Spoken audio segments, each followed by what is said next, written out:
लाइमोनफोरा 100 क्रल मोननो थांगासिनो दं आरो सोर सोर मोननो हागोन माबोरै आरो बे खोथाया बेसेबां सैथो नोंथांमोननो नैबे भिडिअनि गेजेरजों फुल इनफर्मखौ होगोन आं। खुलुमबाय मानगोनां रायजोफोर, गिबियावनो नोंथांमोनखौ आंनि चेनेलाव बयखौबो बरायहरनाय थाबाय। थांनाय BTC इलेक्शननि सिगां जोंहा BPFआ रायजो राजाफोरनो मोनबा आसनिनि सायाव गेरेन्टेड होदों।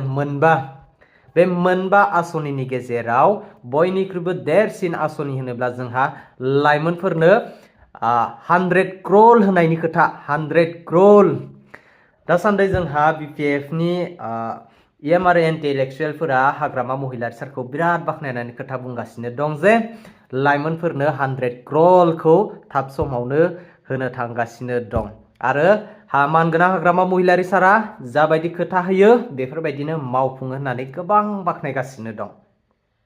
बांद्रायबाय नामा सारमोननिया? पलिटिक्स बा राजनीतिक लिडारखौ माब्लाबाबो गावनि आंगो लिडार होननानै दासान आरो सैथो लिडार बयनिख्रुइबो बुहुमनि देरसिन आरो साबसिन हामसिन होननानै दासान।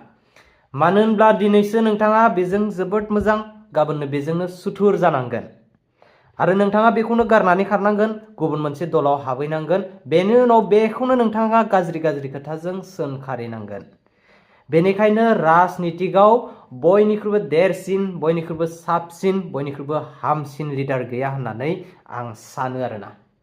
बेनिखायनो खामानिखौ मावैनि सिगां बांद्राय बाख्नायनो नाङा। नोंथांमोना खामानिखौ रायजो राजाफोरनि सिगाङाव लाइभ प्रुफलि मावनानै देखाय। लाइमोनफोरनो थाबैनो 100 क्रलखौ होनानै देखाय, जाहाथे लाइमोनफोरा गोजौ फारसे दावगानो हायो। बे मोजांनि खोथा। जेब्लानो नोंथांमोना लाइमोनफोरनो 100 क्रलखौ होयो अब्लानो नोंथांमोना ससियेल मिडियायाव फैनानै बेफोरबायदि खोथा बुंलायनांगौ गोनांथि गैया। लाइमोनजों लोगोसे रायजो राजाफोरा अलरेडि मोनथिखागोन जे BPF सोरखारा लाइमोनफोरनो 100 क्रलखौ थारैनो होमारबाय होननानै। नाथाय दाखालै एसेम्ब्लियाव मोनसे मिटिं जानानै थांखांबाय। बे मिटिंआव जों लाइमोनफोरनि थाखाय 100 क्रल होनायनि जेबो बिथांखि बा थांखि लानायखौ जों नुनानै मोनाखै। दा आं बेखौसो बुंनो सानदों जे थारैनो BPF सोरखारा लाइमोनफोरनो 100 क्रलखौ होनो सानमारदोंब्ला नोंथांमोना थाबैनो होनांगौ आरो होनो गोसो गैयाब्ला लाइमोनफोरखौ बेफोरबायदि खुगाल' दा दौबाय था।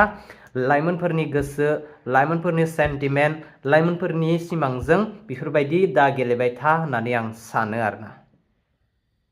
गेदेरथार मोनसे खौरां बेनो जाहैबाय जोंनि इयुथ्सफोरनि थाखाय जोङो जेखौ डिक्लेयार होबोबाय थादोंमोन, मिथिं दावथिं बुंबोबाय थादोंमोन, दा 100 कौटि थाखा जोङो इयुथ्सफोरनि थाखाय बाहायगोन। जाय इयुथ्सफ्रा स्किल डेभेलपमेन्टनि सार्टिफिकेट दं, जायफ्रा माने बेफार बानिज्य खालामदों, बिथांमोननि बेफार बानिज्यखौ जौगाहोनायनि थाखाय जे राङारि अनसुंथाइ होनाय बे खामानियाबो सोलिगासिनो दङ। गिबियावनो फुंबिलिनि बयनिसिमबो गाहाम हामलायनाय जासिहरबाय। दिनै BTC सेक्रेटारियेटआव आंजों लोगोसे जोंनि BPFनि सासे सेक्रेटारि राजेश भरेल आरो जोंनि सासे इयुथनि मावथि बिथांमोना दंफायो आंजों।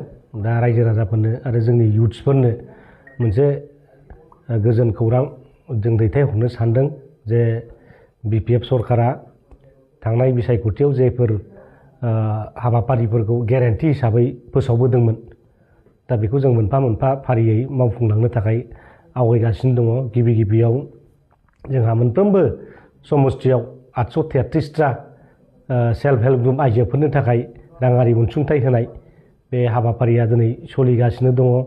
लोगोसे जोंनि गरिब दुखिया मानसिफोरनो 10,000 IBS होनाय बे खामानियाबो दिनै तीव्र गति बा गोख्रैयै खारगासिनो दङ। लोगोसे जोंनि सेनियर सिटिजेन आरो हेन्डिकेप बिथांमोननोबो राङारि अनसुंथाइ होनायनि खामानिया सोलिगासिनो दङ। अफिसियेल प्रसेसा सोलिगासिनो दङ।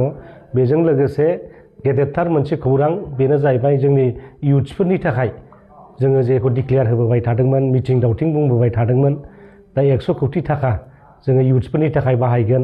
जाय इयुथ्सफ्रा स्किल डेभेलपमेन्टनि सार्टिफिकेट दं, जायफ्रा माने बेफार बानिज्य खालामदों, बिथांमोननि बेफार बानिज्यखौ जौगाहोनायनि थाखाय जे राङारि अनसुंथाइ होनाय बे खामानियाबो सोलिगासिनो दङ।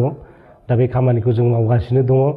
दा जोङो माखासे खामानिखौ दिनै अलरेडि माखासे जिल्लाफ्राव मिटिं दावथिं खालामनानै फोरमायनाय जाबाय दा बेबादिनो जोंनि इउथ्सफोरनो राङारि अनसुंथाइ होनाय जोंनि आइजोफोरनो सेल्फ हेल्प ग्रुप राङारि अनसुंथाइ होनाय दिनै गरिब दुखिया मानसिफोरनो राङारि अनसुंथाइ होनाय दिनै हेन्डिकेपफोरनो होनाय बैसोगोरा मानसिफोरनो होनाय बे खामानिफोरखौ जोङो मावफुंजोबनानै फैबाय थानाय फेब्रुवारि दाननि 10 फेब्रुवारिनि गेजेराव बा 10 फेब्रुवारियाव होनो थाखाय हाग्रामा महिलारि सारा दिनै खामानिखौ गोख्रै मावनो थाखाय बिथोन होदों दा बेबादिनो जोंबो खामानिखौ मावगासिनो दङ दा ओंखायनो बे जोंनि गेरेन्टि हिसाबै बे खामानिया दिनै जाफुंसारनायनि लामायाव ओंखायनो साफ्रोमबो रायजो राजाफोरनिसिम आं दिनै बेखौनो खौरां दैथायहरदों जाहाथे नोंथांमोना सिन्था खालामनो नाङा हाग्रामा सारा जेखौ खोथा होयो बेखौ मावफुङो दिनै बे मोनसे फोरमान जानो थांगासिनो दङ जोङो गुबुन राजनितिक दोलोनि बादि जोङो रायजोफोरखौ जागोन मावगोन जों बेबादि जों कमिटमेन्ट होआ जेखौ कमिटमेन्ट होगोन जों बेखौ मावगोन दा बेनो मोनसे जोंनि मोनसे मडेल बिटिसि आरो मडेल हाग्रामा महिलारिनि दिनै बे जानो थांगासिनो दङ दा बेनि अनगायैबो लामा सामा दालां बानायनाय मानाय बे हाबाफारिफ्रा सोलिगासिनो दङ जोङो राङारि जेनाखि SOPDनिफ्राय फैसा फैनांगौमोन आसाम गभर्नमेन्टनिफ्राय दा बेवहाय जों 250 कोटि थाखाल' मोनदों प्रमद बर'आ माखासे रांफोरखौ दिनै बाहायलांजोबनायनि थाखाय नैबे 4 मासाव जोङो डेभेलपमेन्टखौ जों स्पिड आप खालामनो हायाखै आफ्टार दिनैहाय MLA इलेक्सन बा जोंनि गोदान बाजेट जिहेतु जागोन 26-27नि थाखाय दा बेवहाय जोङो तीव्र गति एखेबारे जोङो मावनानै जोङो BTCनि जेसेबांनाखि लामा दालांनि समस्या बा माबा समस्याफोर बेखौ जों थिग खालामनो थाखाय दिनै आखायाव लाबाय दा बेवहाय माने गुदु गादा गैया जोङो